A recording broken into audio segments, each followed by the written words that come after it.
Muchas gracias.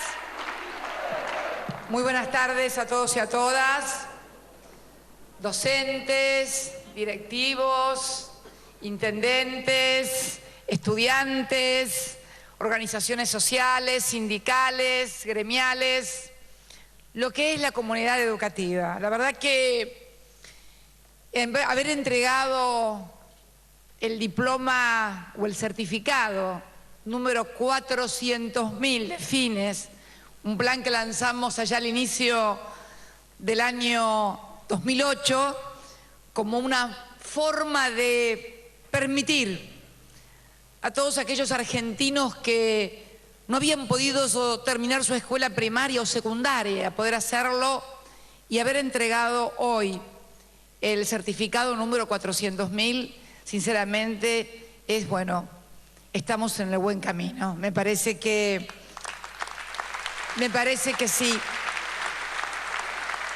Y cuando el ministro Silioni me invitó a cerrar este congreso en el cual se ha aprobado el plan educativo 2012-2016, que además no es un plan centralista, al contrario, es un plan elaborado por las 24 jurisdicciones, aprobado por el Consejo Federal de Educación de la Nación por unanimidad, donde todas las jurisdicciones han participado como debe ser y han decidido una educación que para ser nacional, popular y democrática debe ser además profundamente federal y representar el espíritu de las provincias. Y me acordaba de Néstor. Ayer cuando hablábamos con el gobernador de Formosa, estábamos inaugurando una planta de agua potabilizadora en Pirané, una ciudad de más de 20.000 habitantes de Formosa, y recordábamos que Néstor, a los 3 días de haber asumido el 28 de mayo, había volado a Formosa para realizar con una de las provincias más olvidadas del país un acto de reparación histórica que ha transformado a la provincia de Formosa. Pero yo no puedo olvidar que el día antes, el 27 de mayo, apenas a los 2 días de asumir, y no pudo hacerlo antes porque el día 26 tuvo que atender a todos los mandatarios de distintos países que habían venido a su asunción como presidente. Entre ellos estuvo, me acuerdo, Fidel Castro, el compañero Chávez, bueno, tantísimos otros que...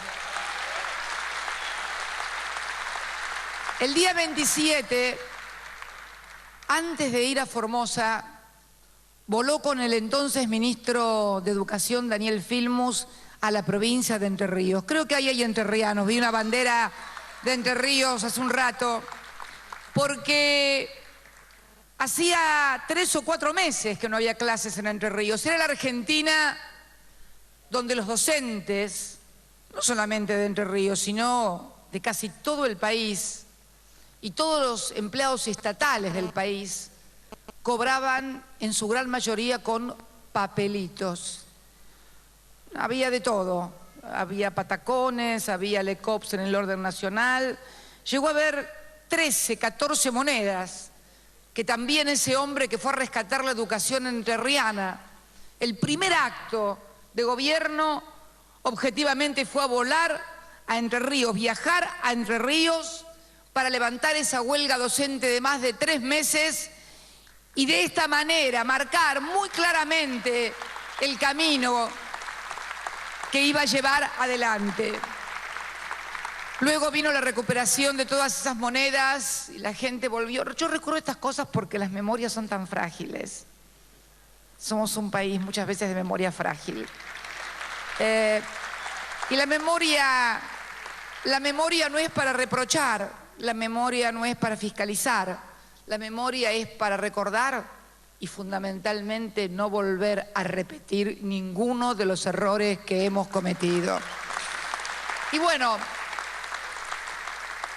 en esa Argentina que también yo era legisladora, me tocó vivir los tiempos de la Carpa Blanca, Voy a decir algo que tal vez no sea políticamente correcto, pero yo no soy no soy una política correcta.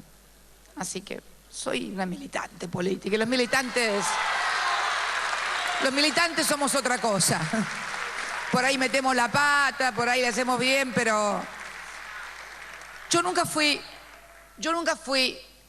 a la Carpa Blanca, que obviamente fue durante el gobierno que transcurrió entre 1989 y 1991, porque después se levantó. Nunca fui. Pero por esa carpa desfilaron todos los políticos argentinos de la oposición de entonces, prometiendo, obviamente, ocuparse de la educación. Bueno, más tarde terminaron, una de las primeras medidas fue descontar sueldos del sector estatal, ¿se acuerdan? Jubilados, estatales, empleados, docentes, que finalmente terminamos también devolviendo nosotros conjuntamente con la restitución de la moneda, del valor de la moneda, a todos. Recuerdos que una tiene, remembranzas y, bueno, lo que recién anunciaba la locutora, los logros, los resultados de esta política, que no es una política para la educación. No hay una política para la educación, una política para la salud. Hay medidas, pero hay un proyecto de país y de nación en donde uno define cuáles son los objetivos y los parámetros con los cuales se va a orientar ese proyecto. La educación, la salud, la movilidad social ascendente, la democratización. Eso es un proyecto político en el cual, obviamente, la educación es una parte más que importante. Por eso, esa ley de financiamiento docente que destinó el 6, superando lo que había establecido la ley, el 6,47% de nuestro Producto Bruto Interno para la educación. Fue posible hacerlo porque es bueno saberlo. Fue posible hacerlo porque reestructuramos nuestra deuda externa e invertimos la ecuación que destinábamos al pago de la deuda, la pasamos para educación y lo que se destinaba para educación en porcentual pasó para la deuda.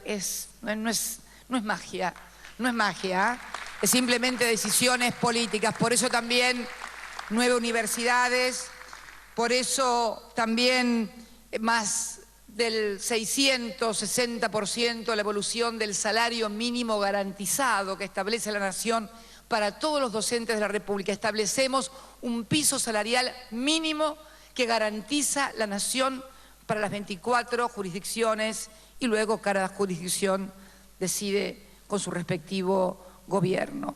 1.000, no sé cuántas dijiste, pero por acá lo tengo, 1.500 escuelas, 400 en ejecución, más de 500 refacciones y puestas en marcha, edificios en las universidades, más de 2.300.000 netbooks entregadas en el Plan Conectar Igualdad, que ha contribuido y sigue contribuyendo y sigue contribuyendo a achicar la brecha digital y también, por supuesto, en definitiva, la brecha de desigualdad, porque el hecho de que el Estado le dé a cada uno de sus alumnos secundarios en las escuelas públicas es precisamente permitir que todos tengan exactamente los mismos derechos. Por eso creo que este plan que lanzamos, muy ambicioso, donde estamos poniéndonos metas muy importantes. Bueno, no quiero hablar de la universidad porque hoy estamos hablando de la escuela secundaria, pero datito de la universidad, que también debe haber algún docente universitario por aquí presente. La evolución salarial fue del 932% para un ayudante de primera semi-exclusiva, 20 horas semanales, que ganaba 278 pesos en el año 2003, hoy tiene a valores corrientes netos sin antigüedad 2.869 pesos, 932%. Podríamos hablar también de los no docentes universitarios con un aumento del 1.229%, en fin, de lo que ha sido en definitiva las paritarias como un modelo de negociación colectiva entre trabajadores y el Estado, en el caso de los estatales, y en general en la sociedad.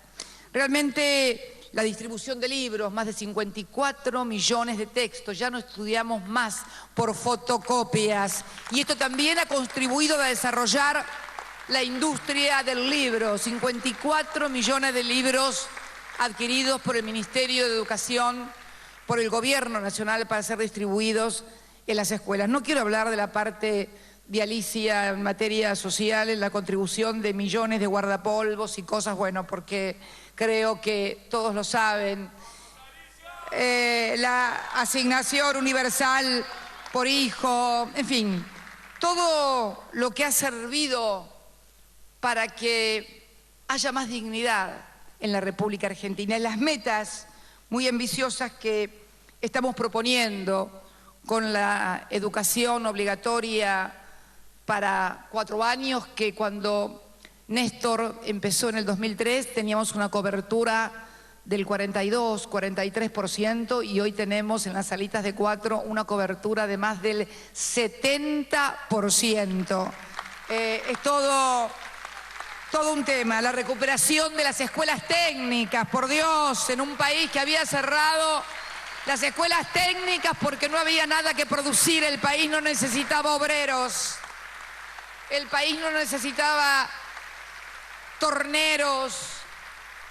Todavía hoy en este pujante proceso de reindustrialización estamos pagando las consecuencias de todos esos años sin escuelas técnicas porque tenemos por allí una demanda de mano de obra insatisfecha, calificada en materia de operarios para fábricas, que nos lo dicen los propias patronales. Pero ahí están las escuelas técnicas, ahí está también el plan que hemos lanzado, que lo lanzamos en Tecnópolis, si mal no recuerdo, también para lograr más ingenieros, las becas del Bicentenario, este plan que prevé más de 700 jardines nuevos maternales, 3.000 salas para niños de 4 años, los playones deportivos. Recién hablaba, cuando ustedes me escuchaban y me miraban hablar, no me escuchaban, me miraban, me veían hablar con el ministro de Educación, me hablaba de la construcción de playones conjuntamente con los intendentes. Bueno, esto quiero decirles que cuando Néstor fue intendente en 1987, playón deportivo era algo desconocido. Creo que debe haber sido el primer intendente que construyó playones deportivos en medio de la Patagonia, en medio de Río Gallegos, que aún todavía están. Y cuando recién le decía a Alberto, porque Alberto me decía, por ahí tenemos que hacerles vestuarios, no va a ser necesario. Si no necesitamos en la Patagonia los vestuarios, mucho menos en lugares mucho más amigables, el clima, como puede ser aquí o el norte, lugares donde los chicos puedan desarrollar sus actividades deportivas, lo hacen en Río Gallegos con un clima muy poco amigable por allí, digamos, de viento, igual van. En ese clima se forjó él. Y peor que cuando asumió como intendente, porque cuando él era chico no había ni playones deportivos, ¿cuántos había en Río Gallegos? 4.000 personas vivirían, Alicia, un poquito menos. En los baldíos usaban, en los baldíos, ¿viste? Y ahí ya está, del baldío, en medio de la Patagonia, lleno de viento frío, llegó a presidente. Así que nadie pierda la esperanza, por favor, en la República Argentina.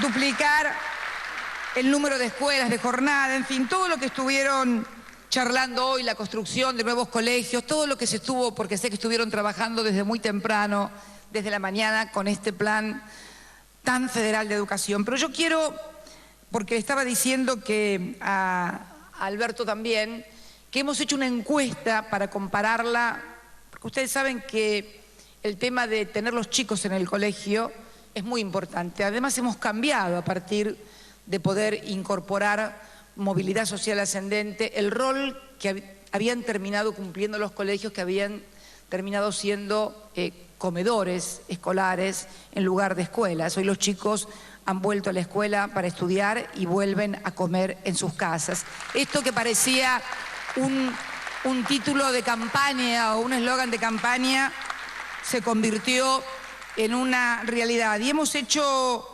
una encuesta que hemos realizado interministerial, entre el Ministerio de Trabajo, la Comisión Nacional de la Niñez y también la Comisión Nacional de Erradicación del Trabajo Infantil.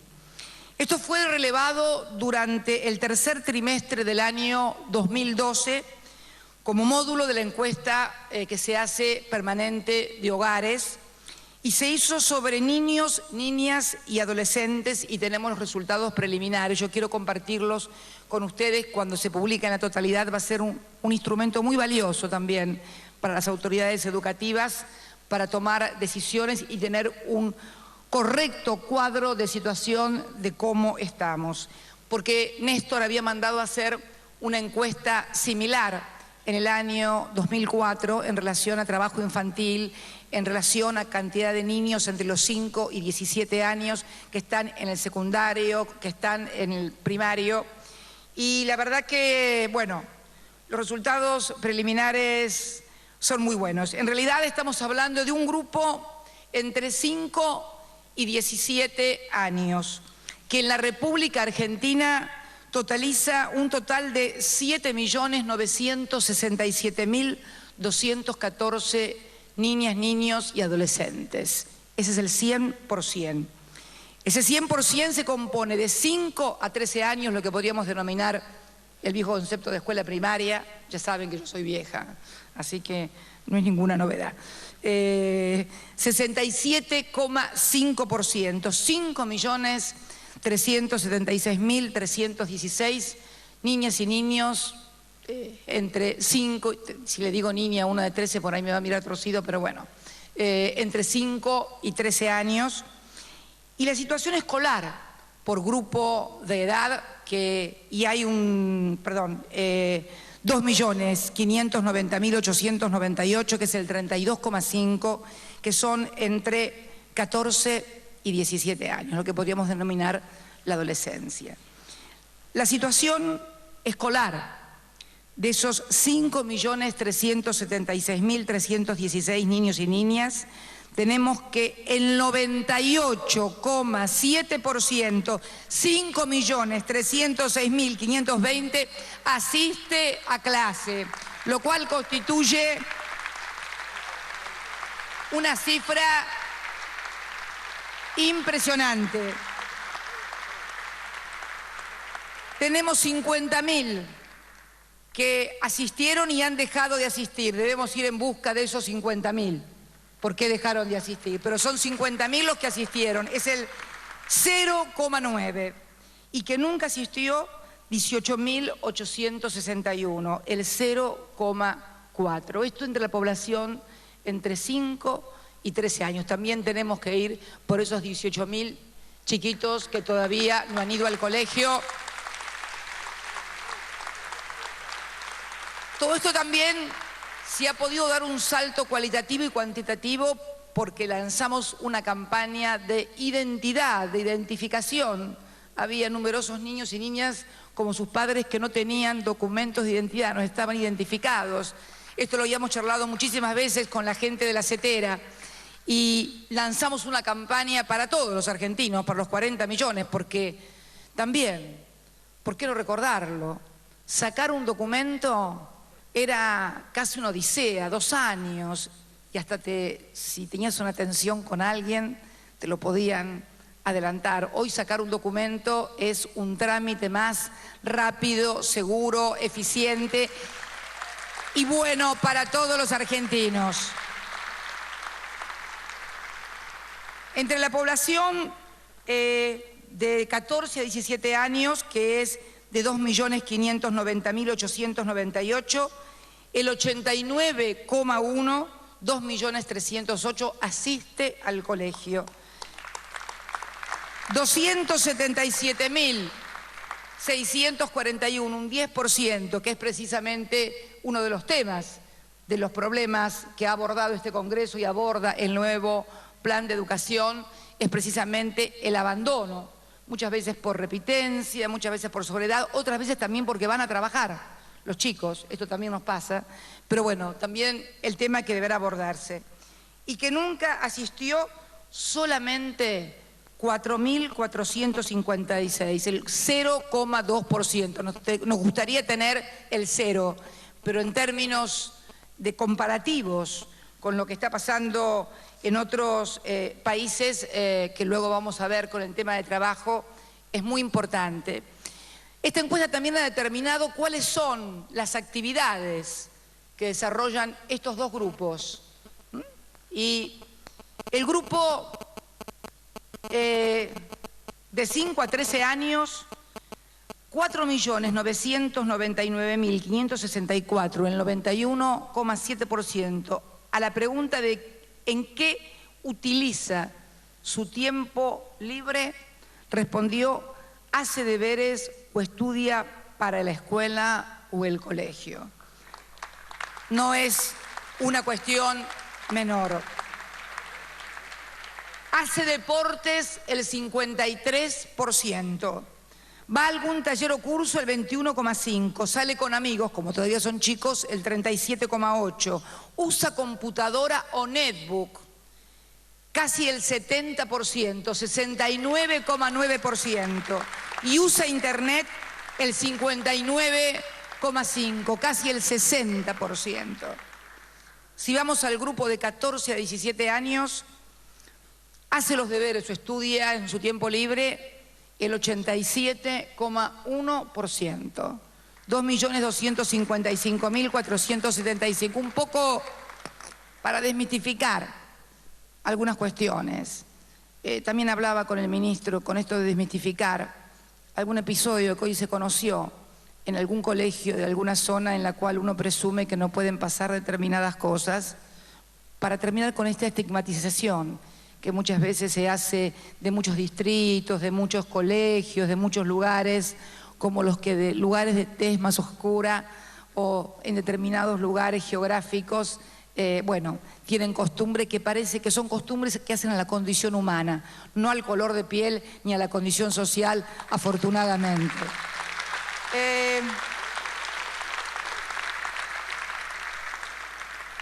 Obviamente va a algún taller o curso también muy parejo con los chicos, el 22,4%, y donde dan el gran salto, obviamente, porque es un comportamiento de la juventud, mientras sale con amigos los chiquitos el 37%, los de 14 a 17, casi el 80% lo utiliza también en salida con amigos, casi que es un comportamiento de su edad. Usa computadora o netbook el 84,4% de los jóvenes entre 14 y 17 años de la República Argentina. Y utilizan internet el 80%. La verdad que son números más que importantes.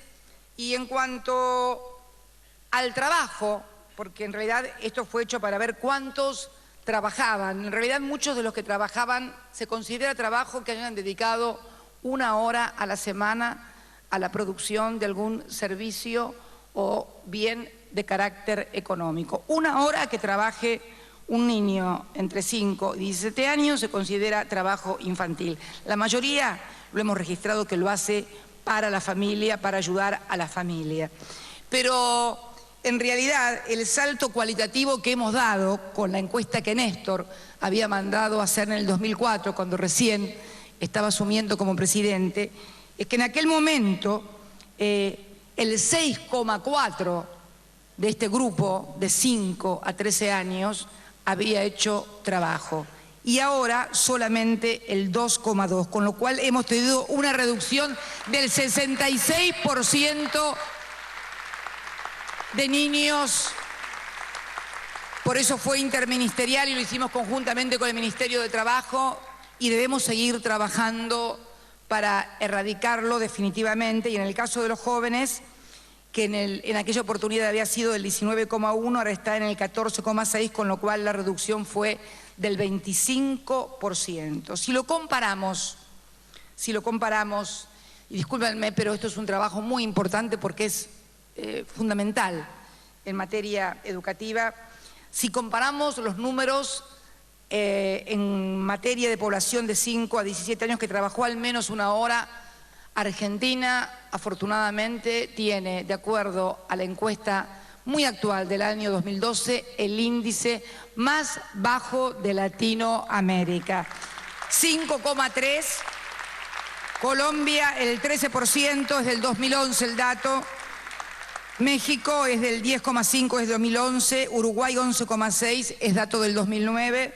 Brasil, el 9,8, es OIT Brasil, dato 2009. Y Chile, 5,4, pero es del año 2003, hace bastante. ¿Qué quiero decir con esto? Que estamos logrando realmente con toda la multiplicidad de políticas encaminadas, desde la asignación universal por hijo, a padres con mejores salarios, a 5,5 millones de padres que han conseguido trabajo y que antes estaban desocupados y que sus hijos veían, porque además el tema de muchas veces las conductas, los disvalores, se forman también cuando los chicos no tienen obligaciones, cuando no han visto una familia que tuviera obligaciones, horarios que impone el trabajo. El trabajo es un gran organizador social, es un gran educador. Y la primera educación no se recibe en el colegio, se recibe en la casa. Y cuando en tu casa vos ves que tu viejo sale a laburar a tal hora y vuelve a tal hora, que tu mamá también trabaja y sale a laburar y vuelve a tal hora, y que tienen obligaciones que cumplir, se va creando en cada uno de esos chicos, en cada uno de esos niños, el concepto del deber y la obligación, que siempre, discúlpenme, está directamente vinculado a la capacidad y a la responsabilidad que tenemos que generar en cada uno de nuestros chicos para que haya un buen proceso educativo. La educación no es algo que se regala, la educación no se adquiere por ósmosis, hay que sentarse. Y el gran desafío que tienen hoy, y yo siempre lo hablo con Alberto, los docentes, es lograr en este plan educativo y en esta formación docente, entender las nuevas reglas de juego, los nuevos códigos que tienen nuestros niños y nuestros adolescentes.